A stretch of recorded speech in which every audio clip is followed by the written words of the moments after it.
There we go. Happy Saturday, everybody. Can you hear me? See me? Sorry. Just checking to make sure everything's working on this dreary, misty Saturday morning. I know it's the holidays, so we're going to try to keep this short, but there were a few things that happened over the past week, because why not? It's holiday time. People are just trying to enjoy their lives. But there are a few important things that happened this week, and I feel that it's important to cover. And thank you, Artistic Mess. So that way people can be safe and, over the holidays and be prepared for timelines and things that might change. So that being said, welcome to In Flint. I am your host, Melissa Mays. I am a Flint resident. I founded What Are You Fighting For in January of 2015 with my husband, who came up with the creative name. I'm not that creative. I am also operations manager since 2016 at Flint Rising. And also I am a social worker and mental health here in Flint. So, yep, a lot going on. Do a lot of things. And I host these shows on Saturdays, most Saturdays, as basically for the same reason that we founded What Are You Fighting For? As a portal of accurate information for Flint residents to be able to go to reference back to bring to their doctors, to their attorneys, things like that. But also as a way to stay safe and a way to reach out to the rest of the world to let them know Flint's still not fixed. We still have issues, and we're going to cover that today about increasing lead levels. They're still not addressing bacteria, disinfection byproducts, all kind of things, right? So if you have questions, feel free to put them in the chat. Please share this. If you're on YouTube, please like and subscribe. Please follow the page on What Are You Fighting For? And you can message me personally, but you kind of have to let me know because Facebook doesn't always give me a heads up that I have others messages in the others folder. But that being said, all right, we're going to get started. It is Saturday, December 23rd, 2023. I hope everybody has been enjoying the holiday season so far. And I always hate being that like Debbie Downer person. And I hope that it is not going to come across that way. But you know what? This is kind of what I do. And I'll try to make jokes for those of you who do not know me. Yeah, so I have lived in Flint for decades now. My job transferred me way back in 2001, and I've learned a lot, and I absolutely, absolutely love this city. And that's something that I need to make clear. I love where I live, love my house. Might be haunted and fall apart, but that's fine. Love it. I love the people here. Oh my goodness. The people in Flint are amazing. It's why we keep fighting. The city has a huge heart. We have amazing music scene. We've got, the Flint Local. We've got the Machine Shop. They're doing, stuff down at the Capitol Theater. We've got art museums and the Sloan Museum. We have things here. So when people want to paint us as a post-apocalyptic wasteland because of all the continued problems, that's not it. And there's a reason we fight. It's because we have a lot and because we absolutely, love our city and we fight back. But we also fight back because if Flint doesn't get fixed correctly, and I say this all the time, if Flint doesn't get fixed properly, this is going to happen to other cities. And it is, and it already has. We are working with other communities, obviously Benton Harbor, Newark, Milwaukee, supporting people in East Palestine, Ohio, whether it's Lead and Water or Kalamazoo, where the air is contaminated, Three Rivers, where there's a lead problem. And then, of course, across the country, where we're going to be starting to replace infrastructure after a long fight. And of course, that happened because the residents of Flint were like, hey, this is not okay. So again, we're doing everything we can to fight back. Currently, there's a lot of things going on. They're looking at revising the lead and copper rule on a federal level. So the EPA is looking at making some actual good changes since, 1991, I believe. But to make things a little bit tighter and more clarified, the rule already exists, but obviously things have changed over time, as they tend to do. And so we actually are able to share our voice and our experience. So we're going to be working, Flint Rising is going to be working on community education meetings. We're going to do some videos on how to give your your feedback and how to do a public comment, because 100% everybody is involved. So that's something that's really important, that that we're not just sitting by helpless. So I always want to push that, like, all of the positive things that have happened because the community got together and pushed back and said, no, thank you. So, all right, rolling into that. Today, December 23rd, 2023, is day 3,529 in the ongoing Flint Water Crisis.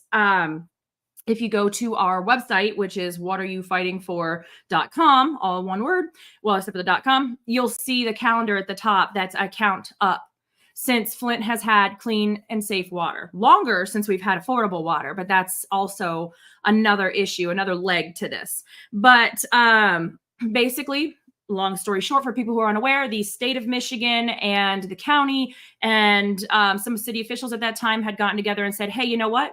Let's get off of Detroit's water system that we've been on for 50 years, and let's build our own water system that's unnecessary, but it's going to go ahead and run parallel to the Detroit system, except we're not going to treat it at the source. We're going to cut all kind of corners. We're going to send it to the broken water treatment plant, but we're going to make money off of it, because the more, and again, yes, the government makes a mess. It does. We have to be involved to keep that on track.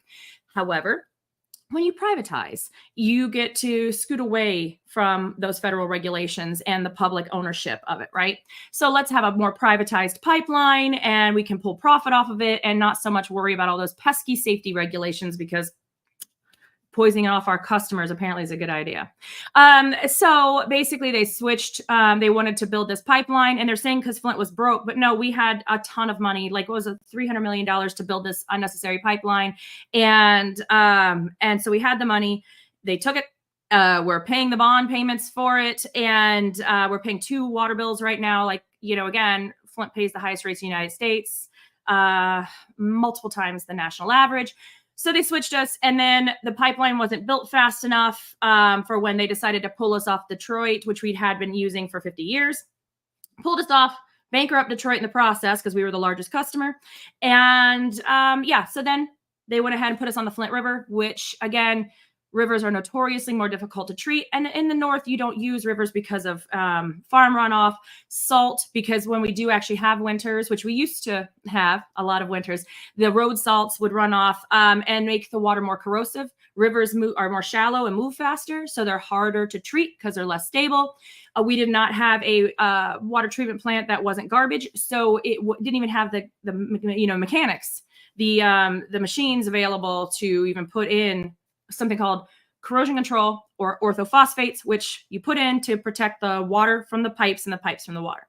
So long story short, we got poisoned. So for profit, and not because we were poor, but then they do, of course, they, gentrify and experiment on the poor, thinking that we don't have the internets and can't, unite together, which we do. So all of that being said, that was the kickoff. April 25th of 2014, they switched our water from Detroit to the Flint River, and everything just went bad from the get. We started failing bacterial tests, E. coli, disinfection byproducts that are cancer-causing carcinogens. That's that bleach smell. It's not chlorine that you're smelling. It's the disinfection byproduct of chlorine being used. It lets off a gas that can cause cancer, headaches, gastro problems, rashes, eyes burning, all of the things that turn into the chemical soup, the toxic mess that we're getting.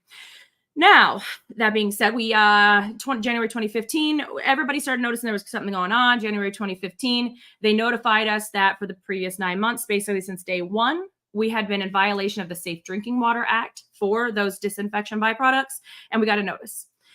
And we had no idea that lead and copper and all the heavy metals had been spiking already, that the corrosive water was eating the metals. It ate the protective coating that had built up on the inside of the pipes and had started releasing these metals into our drinking water.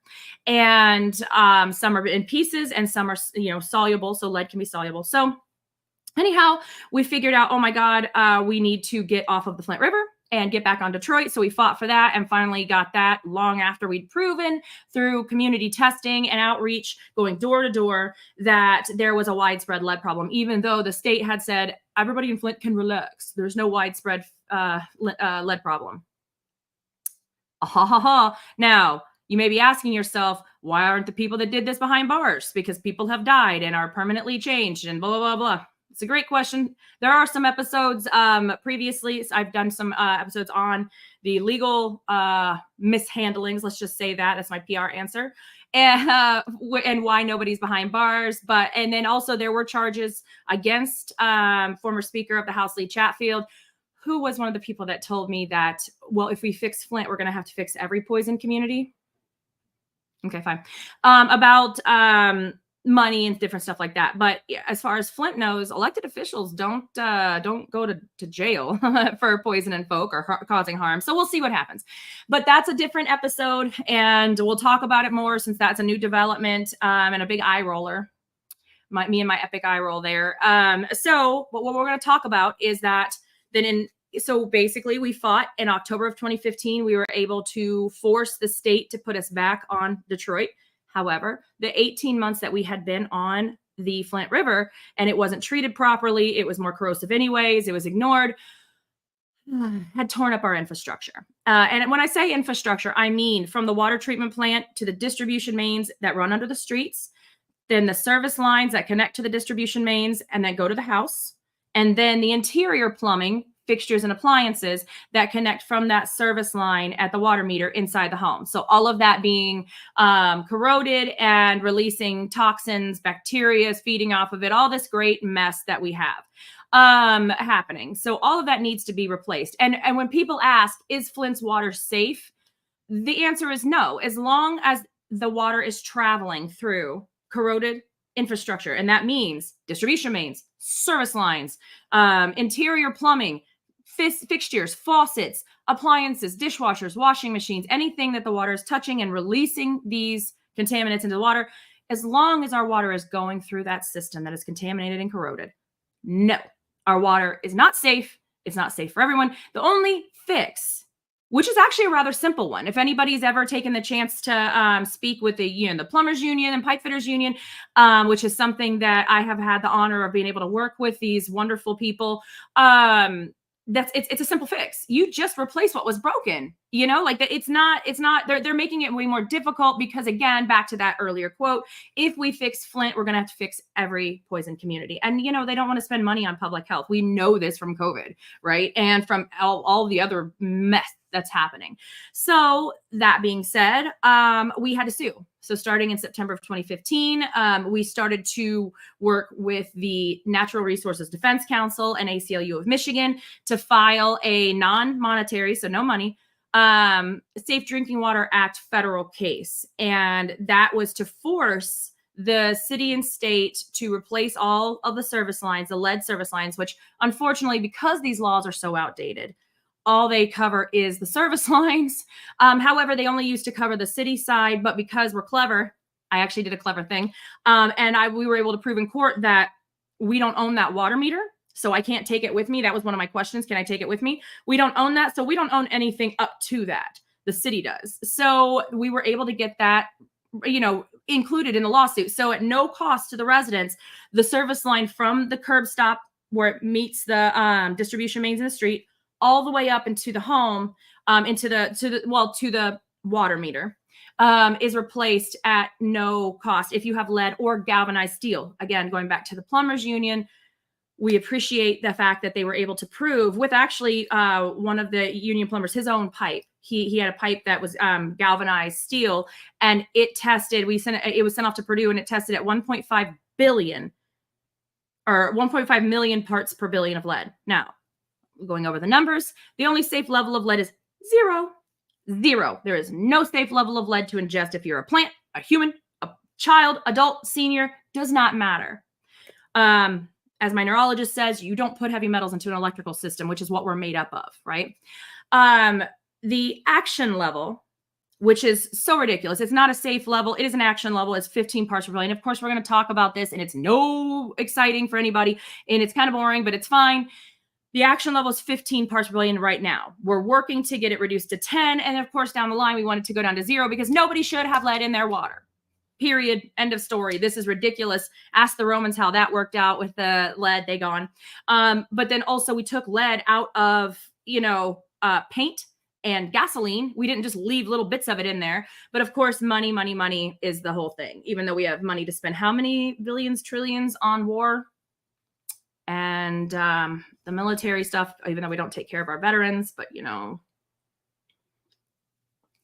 yeah, that's my tea right there. So anyway, we're a little more relaxed today. It's the holidays and my sarcasm level is on high. So that being said, we had to say, we have to fight to get the service lines out. And of course, that does not include the distribution mains or the plumbing inside the homes. That's a different lawsuit, which we are going to talk more about that. So we went into court for a year, 15 months, something like that. We got the judge to order an emergency injunction to make sure that everybody had properly fitted and installed filters and bottled water delivered. Because at that point, the residents, we were delivering the bottled water because we had amazing humans out there that were bringing in truckloads, semi-truckloads of bottled water to donate. We had bands, college kids, other seniors, other poison communities shipping us bottled water, bringing it up, driving up, going and delivering it door to door with us, which, oh my God, as a poison person, as somebody that was poisoned for profit, lied to, my kids got sick because I trusted them and they said the water was fine and our water was clear because, let me reiterate, lead and other dangerous contaminants, the disinfection byproducts, a lot of times, like especially lead, they have no color, there's no taste, and a lot of times there's no odor. But even for people who were having, slight discoloration or odor, if it went away, or the city and state were saying, oh, it's just hard water, it's fine, it's just your pipes, no big deal. The orange and brown water was iron corrosion, which is a big red flag. But they're like, oh no, that's just their plumbing, and the fact that the acid water was, of course, tearing it up, they left that part out. But luckily, we had connected with Aaron Brockovich and Bob Bocock, who has taught me most of the science that comes out this mouth is because of Bob. We started working together every single day, getting information to him and him explaining. And he is the one that actually found we had no orthophosphates or corrosion control going in to the water treatment. He came to Flint in February, and he's from California. We did a march. It was 10 degrees and sun sideways. And he went toward the water treatment plant and then looked over all of the operational reports, everything, studied it with me, explained what it meant so I could disseminate the information out and let people know what's going on, but also so we knew how to fight back. And they don't get enough credit, to be honest, because as for the fighting back, all of the different avenues, we'd have to go legal. We needed to go to the ballot boxes and vote these people out who were standing in the way. We need to change laws. We needed to, march in the streets to get the world to know. And of course, there's the court of public opinion to let people know what's going on. We need to speak. So all of the different prongs of fighting back, which that same process is something we need to use for pretty much everything, so whatever this contamination, poverty, the homelessness, the high levels of suffering that people who live in America go through every day. But it can be fixed. That's the thing. It says money doesn't buy happiness. No, but it can fix a lot of injustice.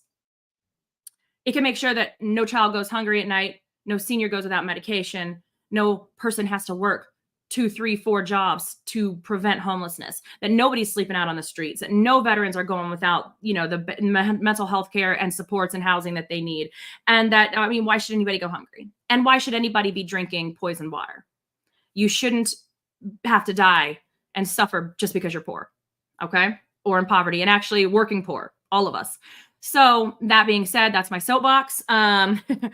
We went to court, and in March 28th of 2017, we signed the settlement agreement, which is the, concerned pastors, myself, the NRDC and ACLU of Michigan, against the state, that the city was going to replace all the lead and galvanized steel service lines at no cost to the residents, and that the state was going to pay for it. And of course, the state took some of our federal money and everything to get it paid for. It was $97 million plus. But also it did other things like reinforcing the EPA's emergency order from January of 2016, saying no water switches could happen without a lot of testing and proof, because of course they didn't have any proof that it was going to be safe for us to go on the Flint River. They're just like, flip the switch. Let's make some money. But, and we saw how well that went. And other things too, to enforce safety and try to force a recovery for Flint residents. So we were supposed to be done in 2020, and former Mayor Dr. Karen Weaver, who was on last week's podcast, had already started with her Fast Start program. She had worked with the mayor of Lansing, Verge Monero, on how they did it. They didn't do it. Lansing didn't replace their service lines because they had a lead emergency, but they just knew it was time. And there's a lot of communities that started replacing their lines, their service lines, because they didn't want to become Flint and they did not want to become poisoned. And that's wonderful. Like the city of Memphis, they saw like what was happening, and they're like, oh, okay, we need to not have this happen, and let's just go ahead and use our tax dollars for something proper, like drinking water, right? Drinking, cooking, bathing, all of that, all the things that we take for granted when we use our tap water. We pay our bill, and there we go. But yeah, so of course 2020 has passed, and the current mayor, which is Mayor Sheldon Neely, put a stop to the service line replacement for lots of reasons I don't understand. We're still in court on that. It's still being done. Okay. So there's lead pipes, there's lead and galvanized steel pipes. And again, if you have a service line that's lead or galvanized steel, obviously you have a super high risk of lead being put into your house. However, if there's main breaks, which of course the rest of our infrastructure is just as wrecked as our service lines, but nobody wants to talk about that or push for federal funding or whatever to get that done, or use the ARPA dollars for our mains. This mayor wants to use it to get businesses to clean up General Motors' toxic mess, but that's a whole other episode, of course. So plenty of things to talk about. And so it looks like y'all are stuck with me for quite some time. You're welcome. And there's other podcasts out there that are showing what's going on with the ARPA dollars in the city council meetings. Melissa doesn't quite have the patience, but I've done it before, and I'll go there and I'll have my say. It's very difficult. So, but it's very important that we know where our money's going. But that money could be going to replace distribution mains that are rupturing, because when they rupture, there's something called backflow. So it can pull all the contamination out of those lead and galvanized steel service lines and put it back into the system. Okay, so when a main breaks, rupture, big, huge mess. Of course, it fills the water table, so our houses start to sink and roofs crack and all this stuff, sinkholes in the streets, as we saw. But then it can pull whatever's in that line out and send it to the rest of the system. So the whole point is get the lead out. Don't leave your lead service line in there. Get it replaced. And then, of course, in the description of the video, I put all the contact information that you need to get your lead and galvanized steel service line replaced at no cost to you and your property restored. Now, that being said, the big news that just happened, and I say big news, it was barely a pin drop. You could barely hear it, was this. So the state, last 2 weeks ago, I did an episode on the testing. I found that the state in the city were testing businesses, and we knew that they were doing this, but they were testing homes twice in the same day. And we'll go back and talk about that real quick too. So basically, this is a slide of the residential testing. There's not near enough, but everything that's in the yellow are addresses that were tested twice in the same day. Now, you don't do that. The proper way to test is you let the water sit for 6 to 8 hours stagnant, whether that be overnight or, if you're at work during the day, you let it sit. So that way, whatever's going to happen is going to happen in the lines. And then first thing in the morning or after that stagnation period, the 6 to 8 or more hours, you then flush, you flush that into the test bottles. You don't run the water beforehand. You don't, mess with that. You fill what's in that, full speed into these 2 test bottles. And I say 2 because there's supposed to be 2 bottles. And then also they're supposed to use the 1st and 5th liter because it's a time thing. So basically the water that comes out immediately into that test bottle is going to talk about the lead that's in your home. So your interior plumbing and all that. But then after that, it's going to show further down the system. So it's a timed thing. So is it the distribution mains? Is it the service line? So they can time it. 1st liter, 5th liter, all that stuff. But then also for the residential testing for us, that we have 2 bottles. The first 250 milliliters is what's in your plumbing, like right there. And then the second 750 milliliters is supposed to be what's coming in from the service line. Okay. Supposed to be. We still have a lot of 1 liter bottles here. And you can tell by it says 250, 750, 1 liter. But the problem is that when you test a house twice in the same day, there's no way that water's sitting stagnant. So it looks like they're doing a lot of testing, which they're not for 31,000 homes. Basically there was 157 samples. 62 of those were the same address, same date. And 47 of those samples contained lead above 0 points per billion. So 30% had lead in it. Now you'll see the different colors. Red is over the action level currently, which is 15. The darker orange is over 10 parts per billion, which is the new proposed action level. And then I shaded in the people that didn't have 0, because again, the only safe level is 0. The super red are the super high. The super high. Yeah, the very, very scary. Like we had a home that had tested over 14,000 parts per billion. Okay, that's terrifying. Now, the reason we do the testing is to try to find the lead, right? That's the whole point of the lead and copper rule and the testing, the rules for the testing is to find the lead. So you're supposed to go to the highest risk homes, the people who have a known service line that's made of lead or galvanized steel.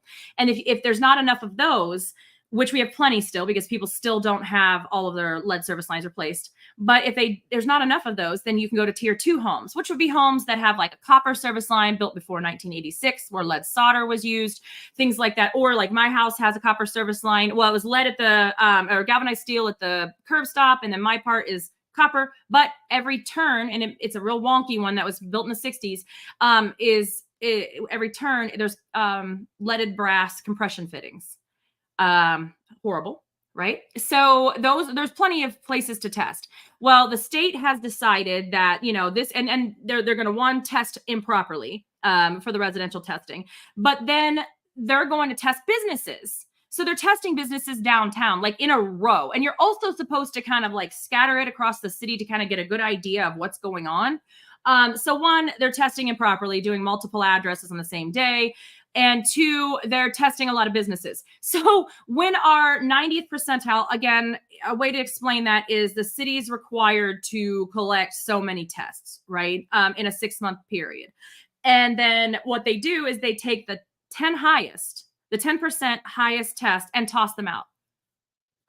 Yikes. Because they're trying to say those are outliers, but still that's the 10%, by. And then the 90th percentile of what's left is what they go off of. And if it's above 15 parts per billion, soon to be 10 parts per billion, that means there's a corrosion issue and that the municipality, the city, the state, they have to take action.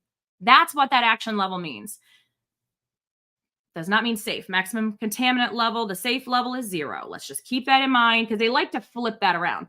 Now, our lead levels were, they were at 9 parts per billion. And then the previous 6 months were 8 parts per billion. So everybody's like, oh, look, they're going down. Still not okay. That 98%, take out the 10 highest percent. That's God knows what. And then let's look at the, 90% that's left. And it went up.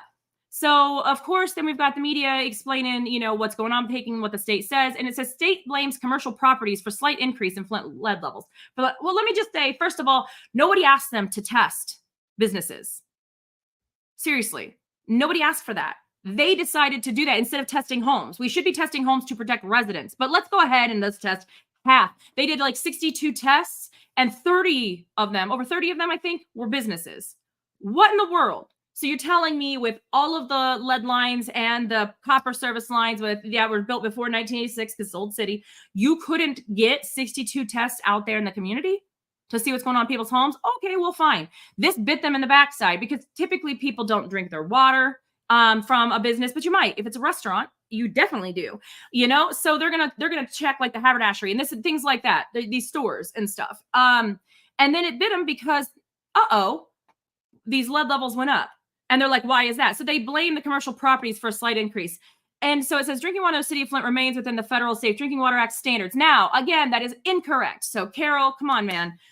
The action level. That does not mean safe level. Safe level 0. Is everybody testing for 0? That's what we should be going for. That's the whole point of get the lead out. But that's fine because not everybody understands the difference between an action level, meaning the city has to do something about the corrosion control. Okay. So I can sit here and preach all day long. So, and it says, although the levels identified in the latest round of testing were higher than the previous one. So Eagle, let us know. And it says the city is the latest drinking water sample results shows the city's 90th percentile results were 10 parts per billion, which means 90% of the test results were at or below 10 parts per billion. The federal action level is 15 parts per billion. Okay, great. The August was 8. So now it's talking about the 6-month period from July 1st to December 31st. 31 residences and 30 commercial properties were tested. Great. So they said aging interior plumbing was the cause of the elevated. Oh my goodness. So we've been screaming about this. It's not aging, okay? Like aging is one thing and it's a slight increase, this and that. No, these giant jumps, that's from corrosion. Pipes don't just sit there and flake off, you know, like over time, there's a biofilm that's built up and it's gross. It is gross, but it builds up on the inside of the pipes. And what that does is that, we'll just say gunk and corrosion control and everything builds up on the inside of the pipes. So that way, it, again, protects the pipes from the water and water from the pipes. Now they're trying to paint it as that's just like sprinkling, like the guy with the salt, the dash of salt, just dash a lead because it's aging. Oh my goodness. And also we've been screaming about interior plumbing and they're like, no, you're fine. We don't have to deal with that. But now they're going to blame interior plumbing in these businesses. So yeah, it says modernizing household plumbing and encouraging more regular water uses at businesses will drive these lead detections even lower. How do you know that? Because if the water's corrosive, it's going to continue to eat that aging infrastructure. Also, if there's lead in the system, it's going to still come through. Okay, great. Now, that's a whole bunch of mess. And it says more than 95% of Flint's residential sites have had their lead service line replaced, blah, blah, blah, blah. Now, this is the next part I want to focus on is from Elin Batanzo, founder of the Detroit drinking water consulting firm Safe Water Engineering, who used to work for the EPA in the Office of Drinking Water. So Elin knows what she's talking about, and we've relied on her information quite a bit. And actually, if you go back to the story of Dr. Mona, she said that a friend of hers had said, hey, these residents are saying there's lead in the water. You should check out the kids' blood lead levels to see if they match. And they did, of course. That friend was Elin, because Elin is very wise. So Elin had said, basically, she had found this out and had quoted, said, the work is not yet done in Flint, Batanzo said. Residents continue to need reliable access to safe drinking water. 10 parts per billion of lead in water is never okay to drink. It is time to get the lead service lines out once and for all. Correct. So lead, the size of a grain of salt, teeny tiny piece, can poison a child.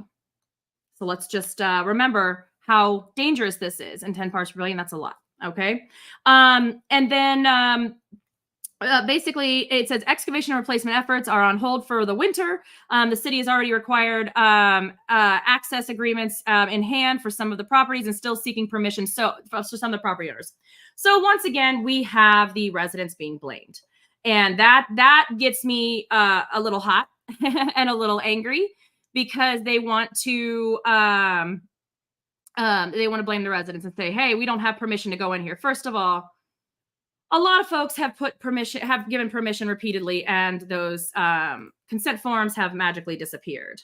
And so I'm putting in the chat, if your service line has not been inspected or excavated, yeah, basically, here's what you need to do. Okay. So again, they want to try to continue to blame residents, and they want to try to say that it's our fault, you know.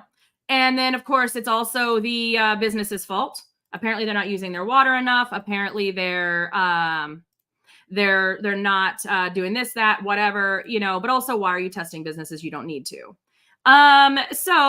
Yeah. Also, because it's the holidays and people are cooking and everything like that, please, please, please remember that you know, even in the wintertime, lead levels can increase, bacterial levels. So please, please, please, use your filters and test your water, okay? And even if your water tests low 1 minute, just remember things change as we have main breaks rupturing, especially if it's going to freeze. I'm not sure with the planet, you know, being on fire, if we're going to have a winter that happens, but the weather changes. Lead and other contaminants can get shaken up in the system, whether it be a heavy truck going over, construction, weather changing.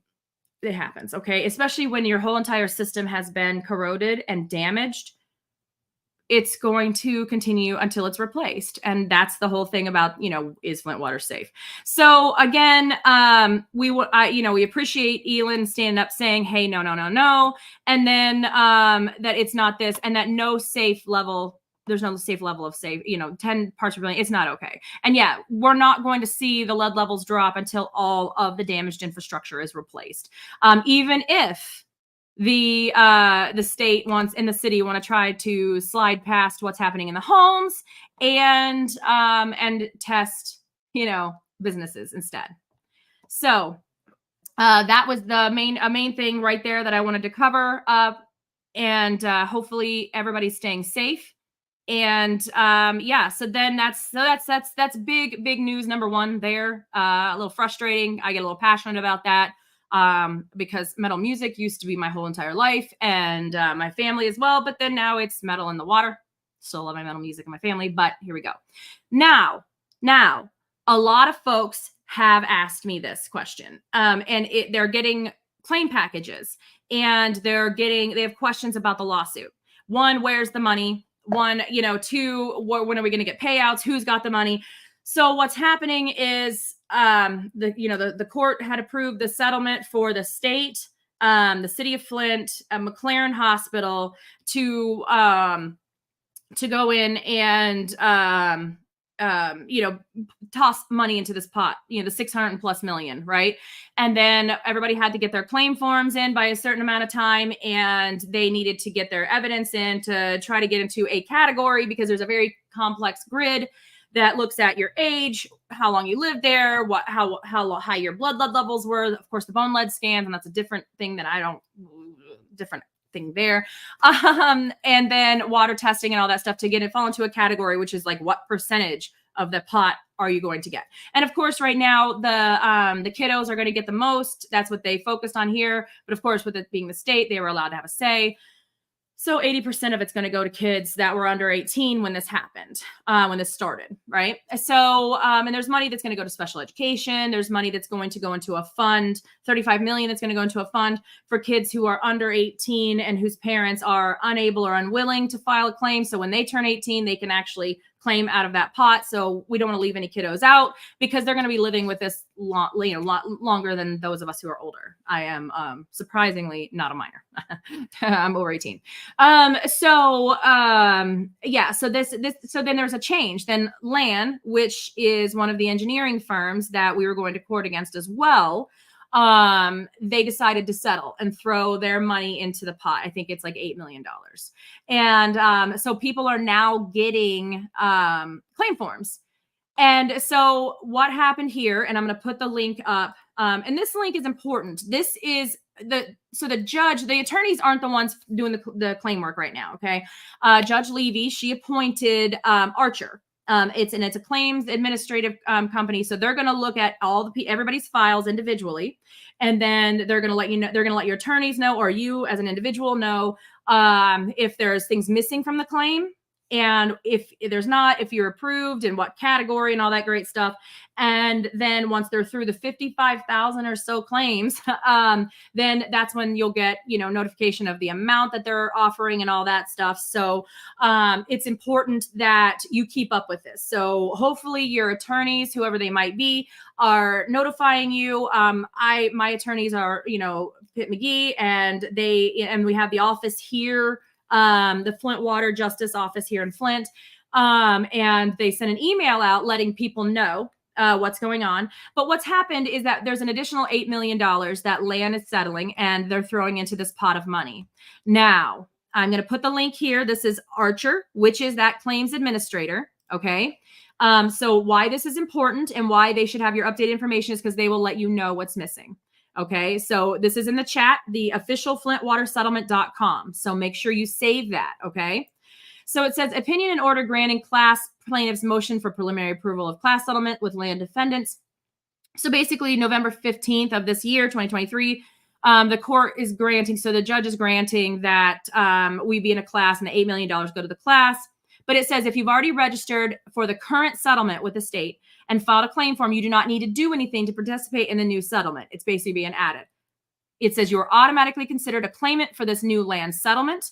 However, if you did not register for the current settlement, because a lot of people were like, I'm an adult, I'm not going to get anything from it anyways, and they didn't, or they weren't notified, they didn't get a claim package, whatever the issue is. it says if you did not file a claim form, you may register for the new land settlement. So even though that money is kind of being lumped into the existing settlement, if you did not file a claim, or if you did not get registered in time because there was a deadline, you can do that now. You can do that now. And so basically the new land settlement, there is a notice packet, can be found on the website. So absolutely,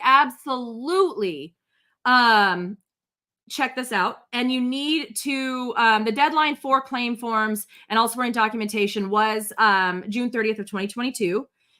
However, those who did not submit claims, I just want to repeat this, for that settlement are still eligible for the new land settlement.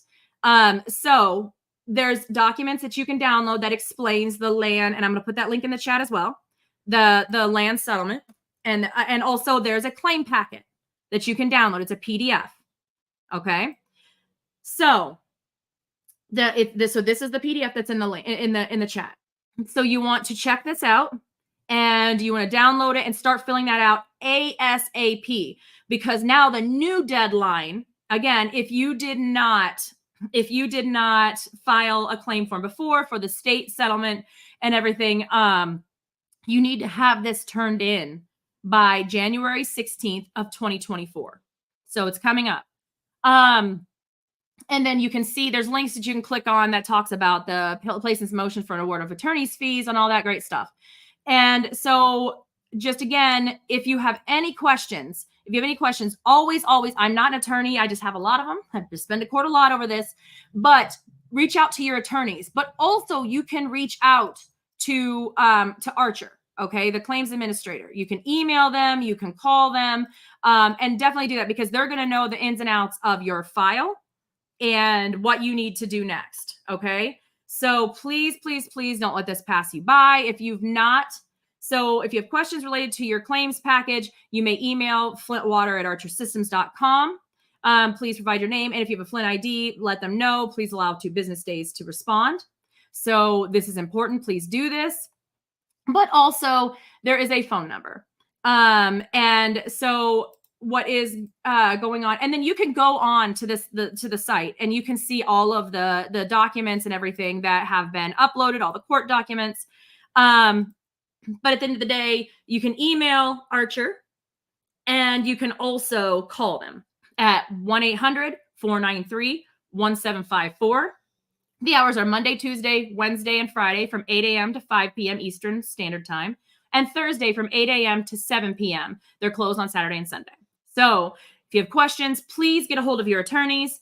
Please get a hold of Archer, because there's a lot of people that don't know, because this has gone on for so long. So, and we don't want anybody missing out. And yeah, is it going to make anybody in Flint rich? No, because there's 100,000 directly impacted people.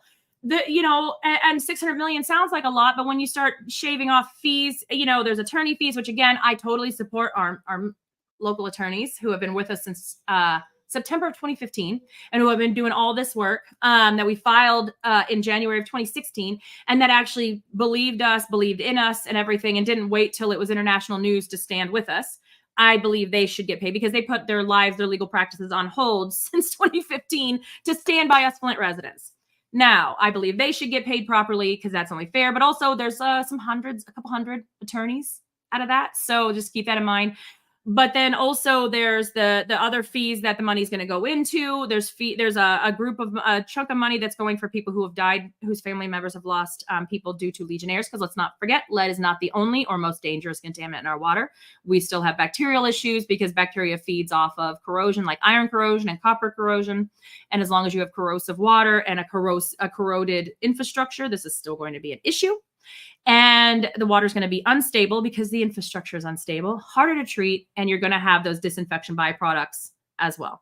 So again, is Flint water safe? Nope. Nobody can show me with any proof, because obviously there's still lead, bacteria, people are still getting rashes. My water still stinks like rotten eggs, and sometimes like acid. Like this morning with my shower, my eyes are crispy potato chips because of the chemical smell, even with the shower head filter. So that being said, no, the water's not safe, but let's get you a little bit of justice. Okay. So yes, is this going to, they paint it like it's so much money, right? But when you look at the numbers, it's not.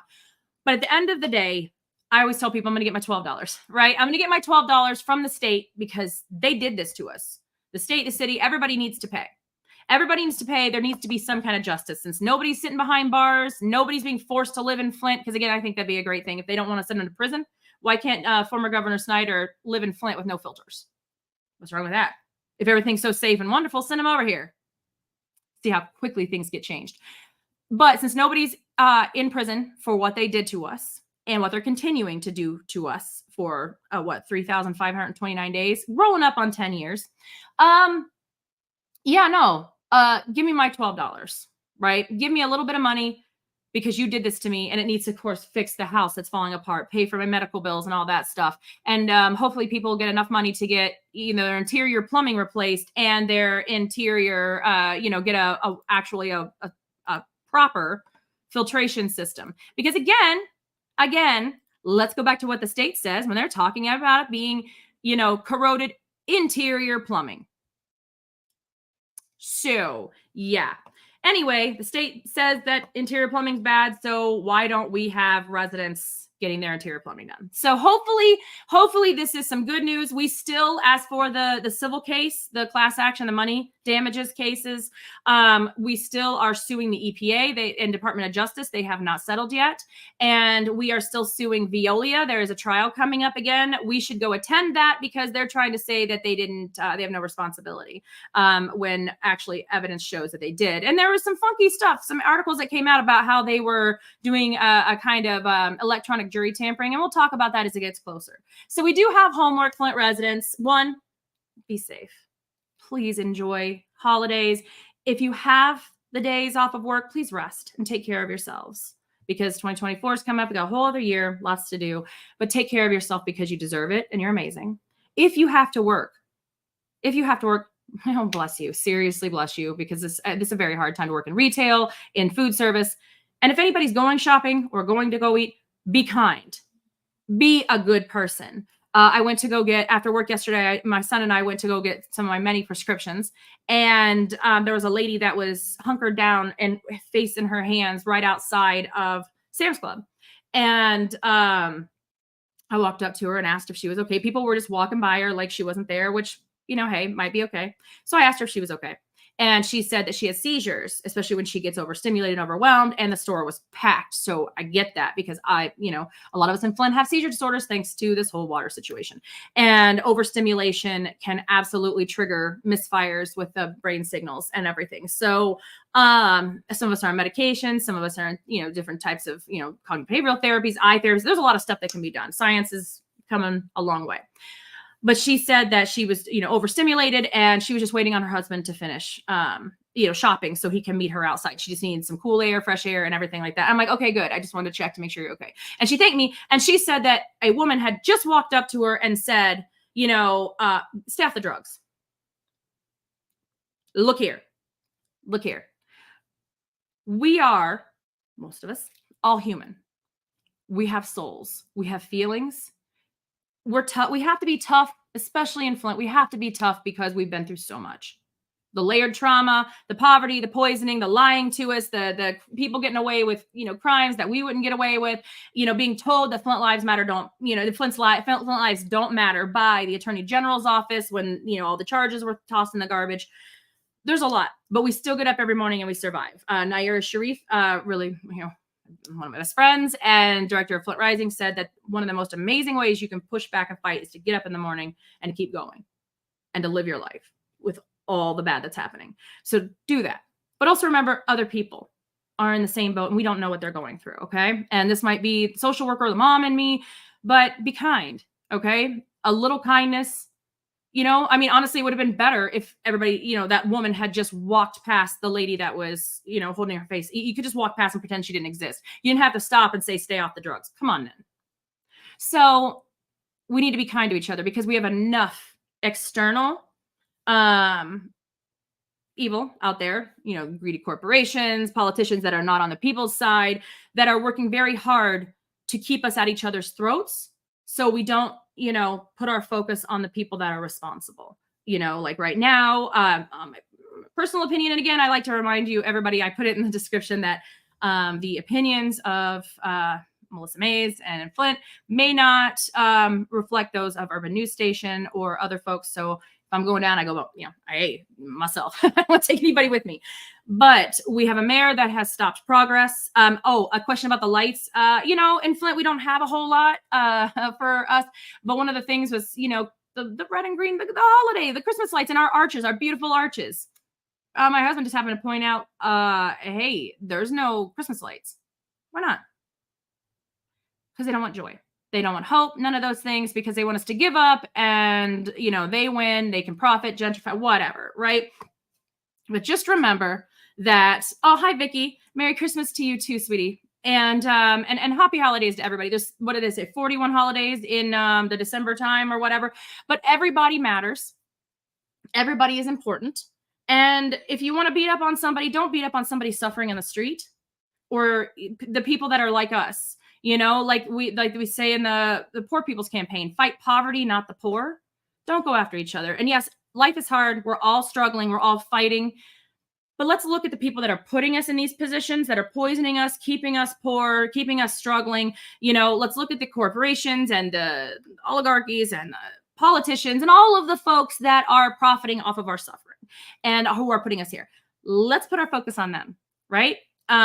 Reverend Jesse Jackson told me that one of the biggest goals that Dr. King had was if the poor and what's left of the middle class united, then our 99% can take on the 1% and make the government for us. And we can still do that. It's a huge thing. And I say it all the time. And it's a huge, huge, huge thing. But guess what? We're amazing. You're amazing. Thank you for being here with me.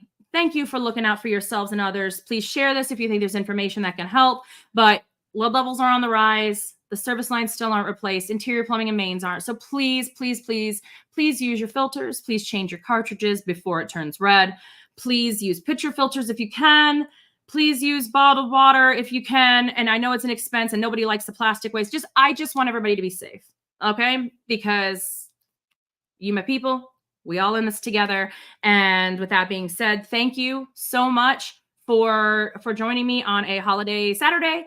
And if there's information you can use, please do that. Please share about the lead levels. Please share about the land settlement for people who are getting, stuff in the mail and they're not sure, because we are all in this together. And I appreciate you all being with me. And please, please, please be safe. Take care of yourselves. And I'll see you next time. Thank you for joining me on In Flint, and hopefully see you next Saturday.